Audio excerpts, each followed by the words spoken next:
Assalamu alaikum and welcome to Perspective. We'll be talking about the Operation Azm Istikam and of course Pakistan's cross-border defence. We also know now that there's going to be fresh military action under Azm Istikam, and that will be discussed in Parliament, addressing the political parties' concerns. We'll be talking about this. We'll also be talking about the statements as far as rejection of dialogue with the TTP is concerned by Defence Minister, and of course other things that he said as far as stricter enforcement of Afghan borders to curb smuggling and terrorist infiltration, requiring valid passports and visas of entry, among other things that were discussed. We'll be talking about that. We'll be talking about the ramifications of the response as far as the political response by different political parties is concerned and what this means for Pakistan. We've also of course seen that there have been statements critiquing the policy of the former Prime Minister Imran Khan and his government. We'll be talking about all of that today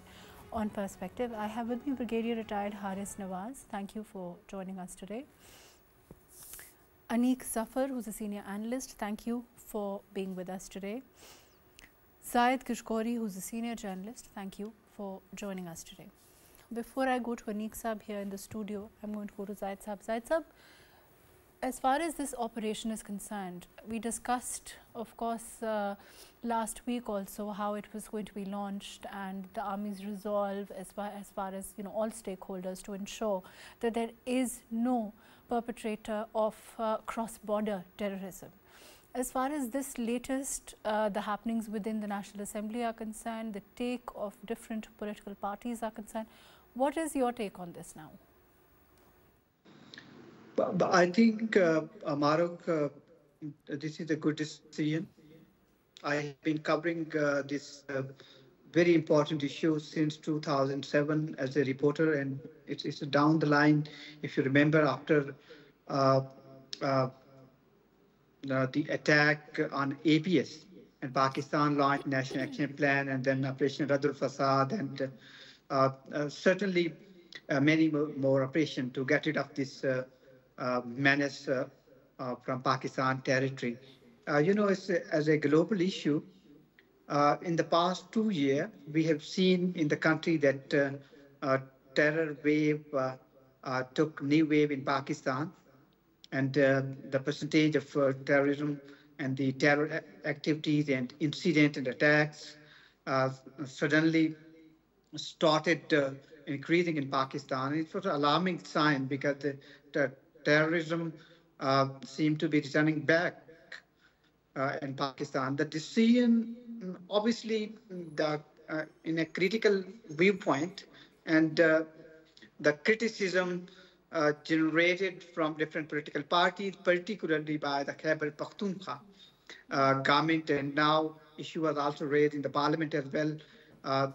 I, as a reporter, can understand that many institutions in Pakistan, particularly NACTA, National Counterterrorism Authority, the intelligence agencies, and our armed forces were quite confirmed, and they certainly gathered such information that this new, you can name it as an operation, whatever you can name it, but certainly it was the need of the hour. At least I support the idea, but I don't know that what the scale is, because I spoke to Interior Minister and I spoke to different stakeholders who would be participating in this operation, which otherwise have been started in the country now. Because if you look into the statistics collected and gathered by NACTA and other law enforcement agencies, so it looks like that 79 banned organizations in Pakistan, more than 2,300 activists of these banned outfit in Pakistan whose name were put on watch list. They are on Schedule 4. It means that they are really a threat to the peace in Pakistan.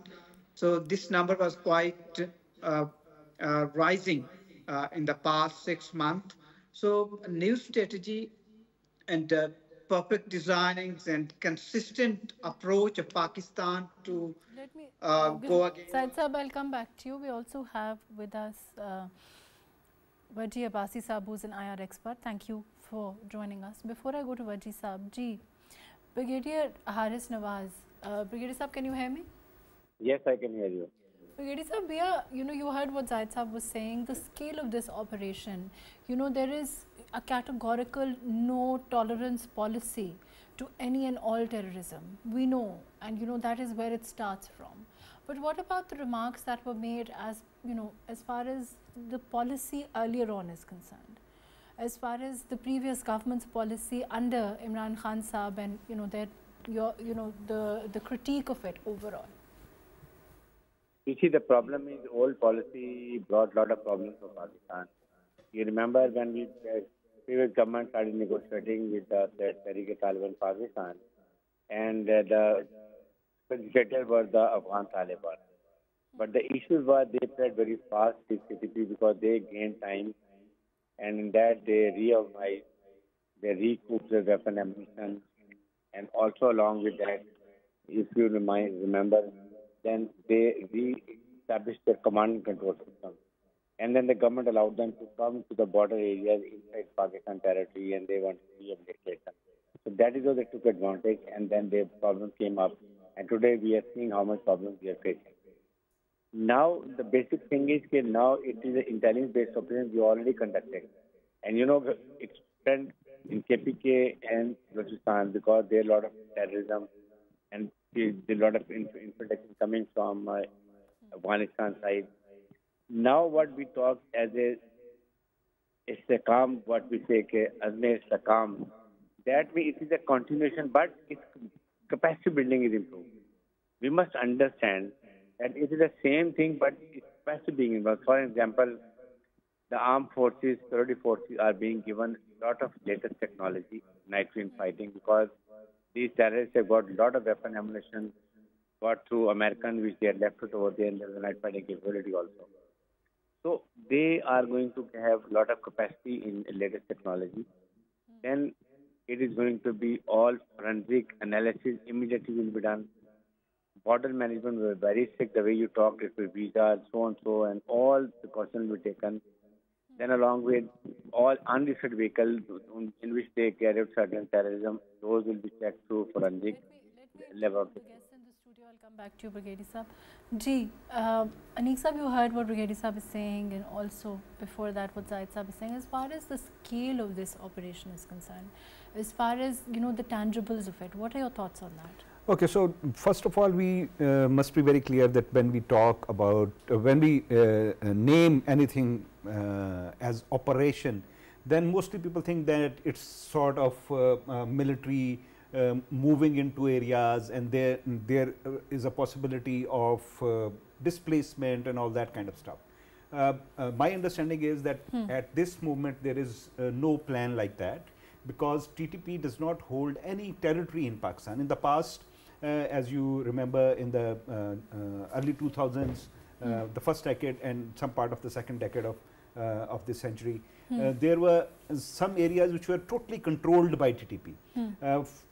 Fortunately for us, and due to the success of previous operations, there is no area like that currently where they hold territory and where they can deny deny space to the state actors. So in that sense, I do not see any displacement, first of all. So people should not be scared because of the word operation. I think even from the communication side, the government should consider to name it something different than operation. They should maybe call it Azm Istikam initiative or something, because the operation gets a little bit of negative connotations with it, and that worries people. In terms of tangibles, obviously, the first thing is to stop infiltration from across the border from Afghanistan. I have had some information in the past as well that Afghan Taliban had been engaged with TTP whenever Pakistan created pressure on Afghan Taliban, and they were asking TTP to move away from Pakistan border and settle themselves in some provinces which are at quite a considerable distance from the border of Pakistan. Now again, I am hearing that Afghan Taliban have started engaging with TTP and asking them to move away from the borders so that Pakistan does not feel the need to attack them inside Afghanistan territory. by saying, by hinting, our defense minister by hinting that there can be cross-border targeting, has sent a very clear message to Afghan Taliban as well as to TTP that there will not be any safe haven for them, because Pakistan will strike them wherever they are. Second most important thing which which the government must ensure is to get the world community along, particularly China, Saudi Arabia, UAE, Russia, and US of course, in this operation, in the sense that they should be kept in loop wherever we have intelligence sharing system or agreements. We should utilize them so that all those players also understand that why we are compelled to do it. Pakistan's permanent envoy to UN, Mr. Munir Akram, has also hinted that Pakistan wants all armed groups inside Afghanistan to disarm. And you are aware that that means Daesh, that means TTP, that means. On that note, let me include ETIM. Wajih Saab also. Wajih Saab, do you think there's chance of that happening, actually happening?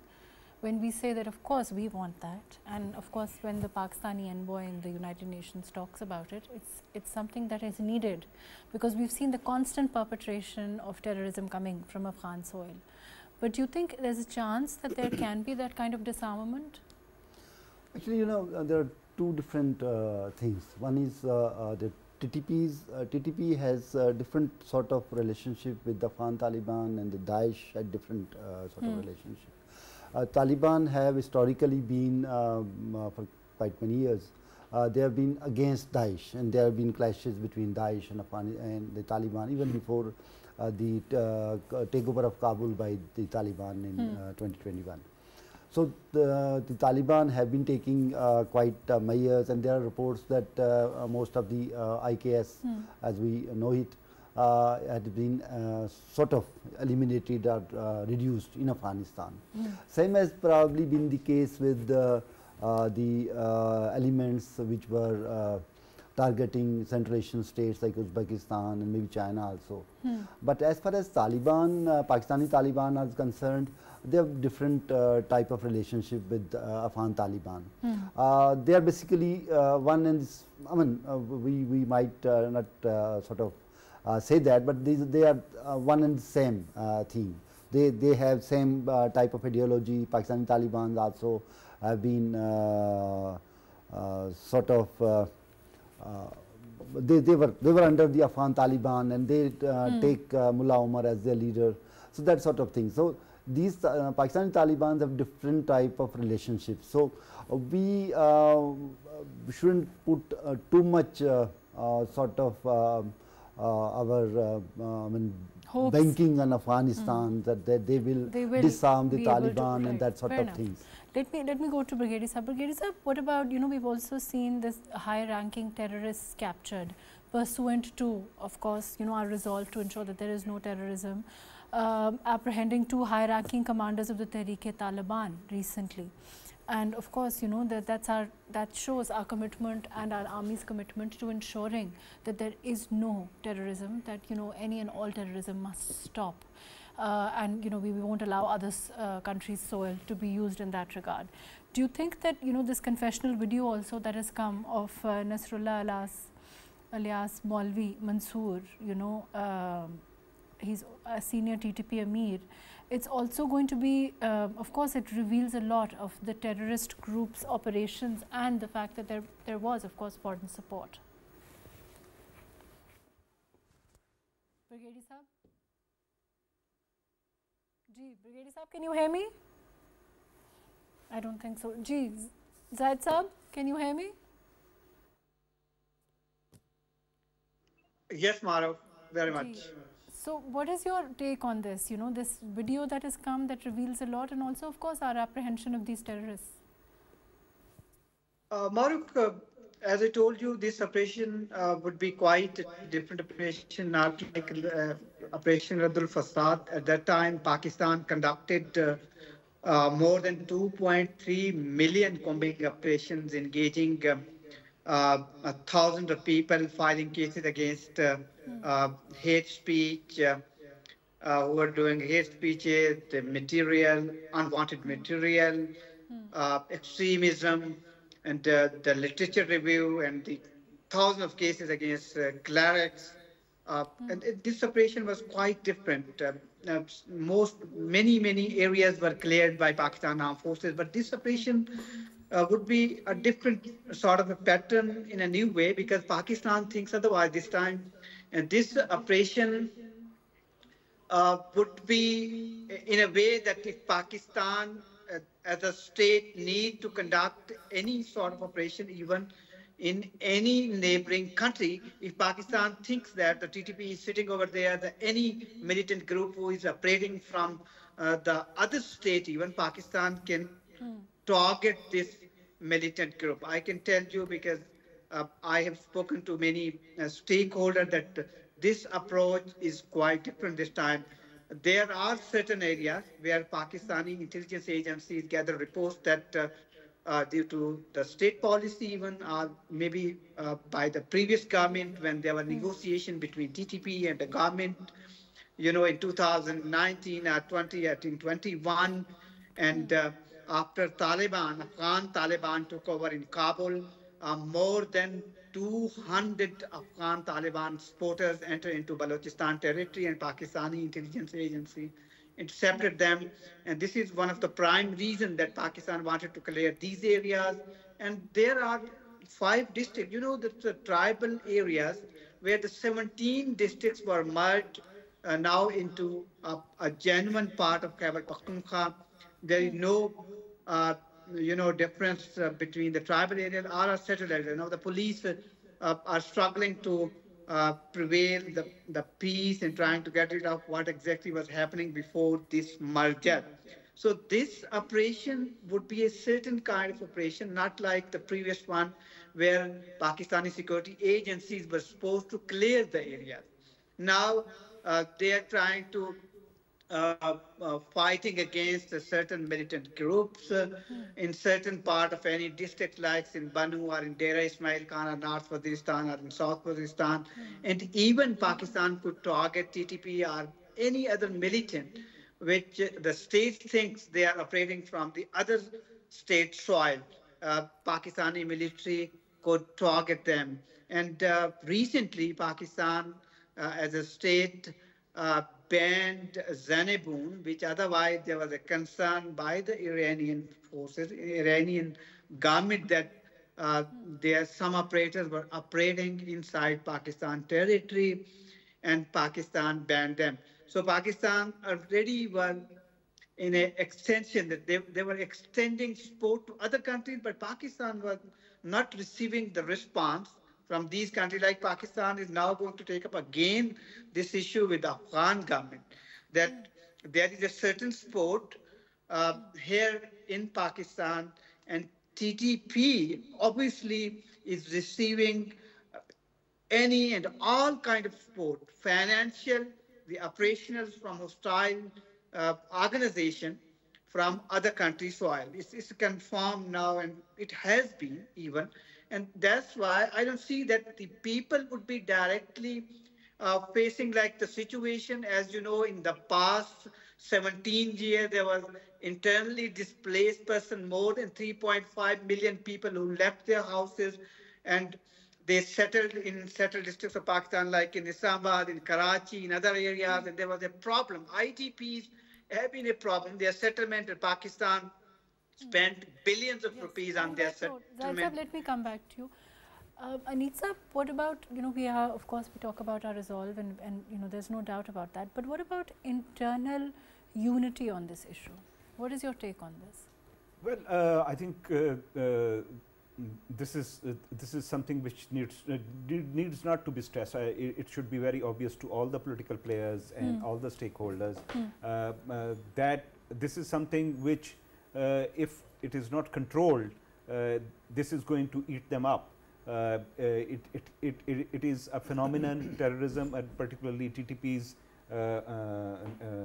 past shows us that they will not tolerate any opposition to their agenda, or when they start as in the past when they held a few places as their own territory, the kind of behavior they had, kind of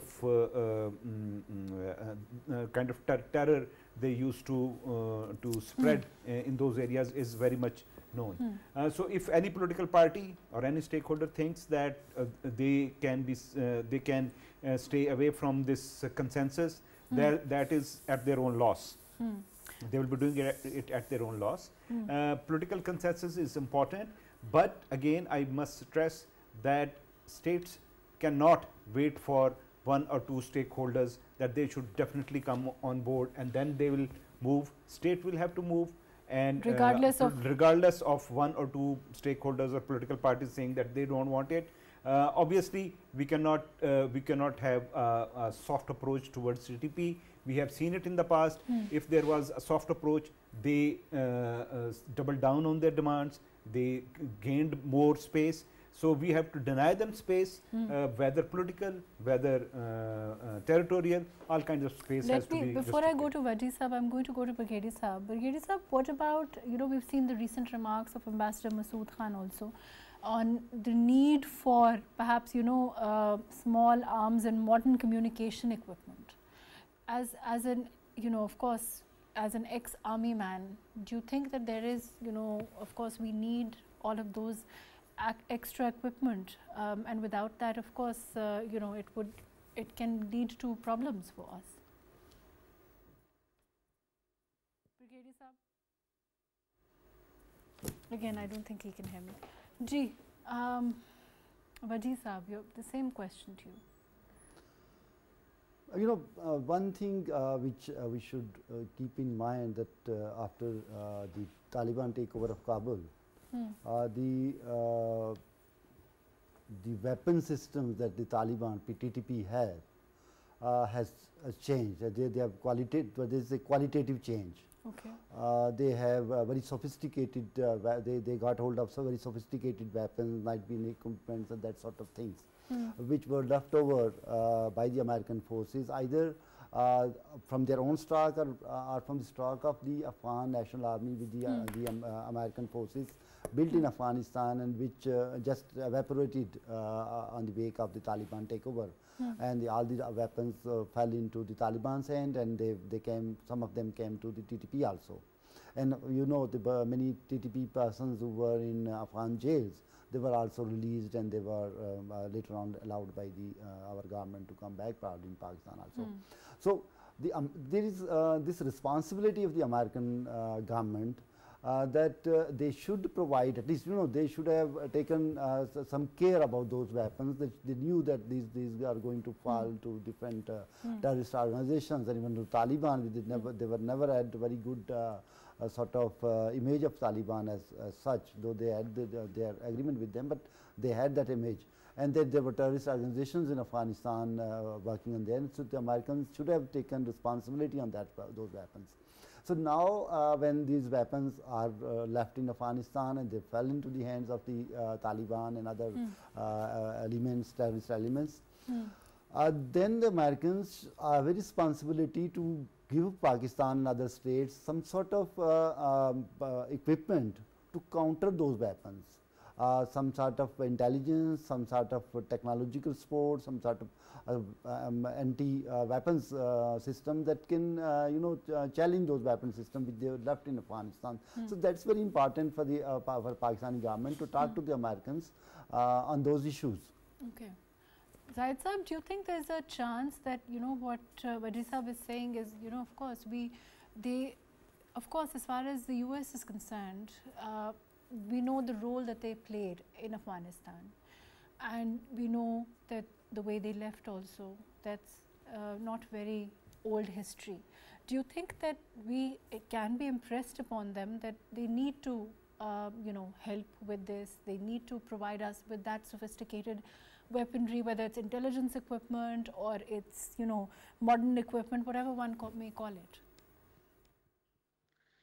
I think, Mahrukh, this is the first time that Pakistan solely is going for that sort of conclusive target, conclusive in a sense that this time the situation of peace is different in Pakistan. Karachi is quite peaceful.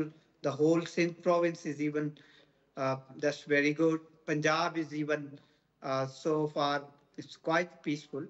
And the trouble, the new emerging trouble remains Balochistan. It's always the peace was over there, but in the past 3 years, we have seen that much intervention by hostile intelligence agencies in the bordering areas even, and particularly after Afghan Taliban took over in Afghanistan, the trouble started over in shape of Baluch militant. And the Khyber Pakhtunkhwa, by and large, most of even more than that even, remains quite peaceful, but certain areas, North Waziristan, Dera Ismail Khan, Bannu and Dera Ismail Khan districts otherwise remain troubling.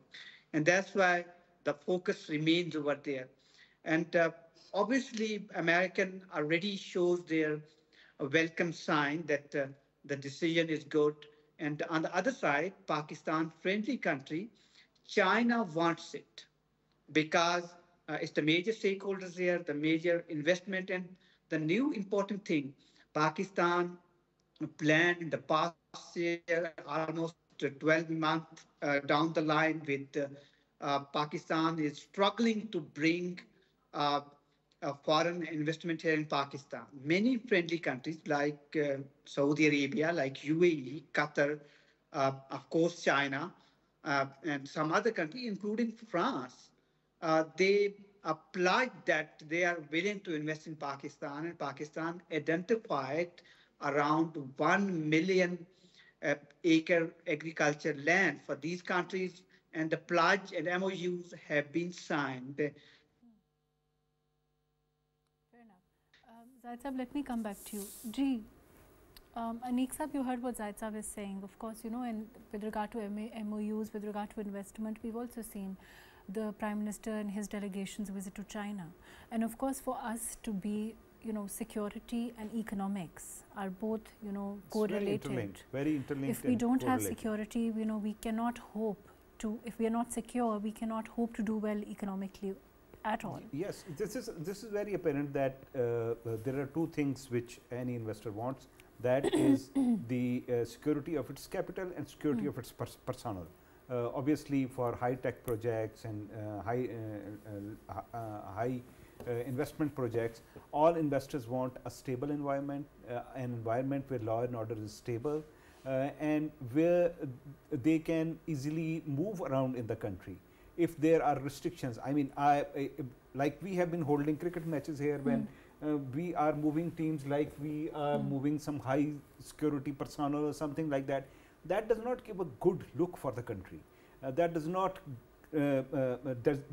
attract any confidence from the people looking at Pakistan from outside. So that is a fundamental need, that there should be a certain level of security, law and order. Only then international investors will come in and invest in Pakistan. And to that end, of course, we want... And China, and of course, China has, as Gishkori Sahab rightly pointed out, is currently the largest direct investor in Pakistan. They have multiple projects and infrastructure projects. Remember that infrastructure projects usually are spread all over the country. They are spread all over the country geographically in some of very tough geographical territories and situations. So they need more assurance that their personnel will be safe from terror attacks. And those forces who attack Chinese understand that Chinese are very sensitive about the safety and security of their citizens here. So that is why they attack Chinese, so that China's confidence in Pakistan's economy and Pakistan's future is shaken. Fair enough. Wajih Saab, of course, security is our main concern, and any countries and territorial integrity as far as Pakistan is concerned, is extremely important to us.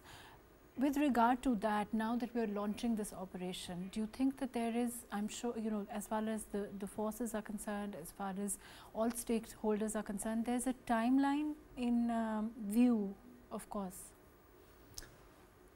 I don't think there is there has to be a timeline. Of course, we have to eliminate these elements, and we have to eradicate all these problems as quickly as possible, as quickly as we can. But this is something which has been going on for quite some time, and it's not going to totally eliminate it. I mean, very quickly. But look at our past history, like as Aniq was previously saying. In 2008-10, we had large swath of KP territory from Chitral to DI Khan in the hands of Taliban, and we took the whole territory back, and now they don't hold any sort of any area. Now they are hit and run. They are using hit and run tactics all over the country, especially in the southern districts of KP. The Taliban are mostly in sort of their operations are limited to southern districts of KP, including Waziristan and DI Khan and Bannu and Kolachi and that sort of areas. In Balochistan, of course, there are both separatists in some districts. Again, in terms of the areas, again, when we mention Balochistan, certain KP, of course, we know what areas. Yes. The army knows what areas to target. Yes. The forces know. Yes. So in that sense, I guess, it's nothing new, and it's not something, we have the intelligence that, that is needed. There's no doubt about that. Let me go to Zahid Saab. I'll come back to you, Aniq Saab. Zahid Saab, there is, we saw what happened with regard to the PTI. We've seen, of course, as far as the Apex Committee is concerned, there was, the government seems to have, said that they have consulted. They have gone back and said no, they haven't been consulted. How do you look at this? Is this, it seems to be going back to that original, one step forward and two steps back kind of approach that we've seen as far as one particular political party is concerned? I think, Shad, perhaps the announcement was quite earlier by the government, but by and large, the top leadership of all provinces were taken into loop first. There might be an Apex committee by the federal government very soon, engaging all the major stakeholders, and particularly senior ministers from the provinces and the counter-terror department. Obviously, the police and all law enforcement agencies head and other institutions head would become a part of this committee, and this committee would overseeing all the activities and operation, but the approach is quite different this time as compared to the previous operations. I can tell you because the trends and aptitude and the practices of different countries, now the intelligence gathering of the different states based on the operation, and they are conducting these operations in other countries whenever they think that this militant organizations or the group or even a person is against the state and working from other state soil. So they are talking. You can look into what India is doing in different countries and what other countries are doing. That approach has been. As far as Indian interference is concerned, there's nothing new. We've seen, I want to include Aniq Saab in this also, I'll come back to you. As far as India is concerned, we've seen the interference, in countries like Canada, for example, where, they've said it quite openly that they don't agree with this interference. We've seen the statements come from there. Even the US has acknowledged, whether they take a stand, whether, of course, whatever relationship they may enjoy with India, there is now irrefutable evidence that there is constant interference into the territorial integrities of other states as far as India is concerned. Yet, there doesn't seem to be a lot of reaction.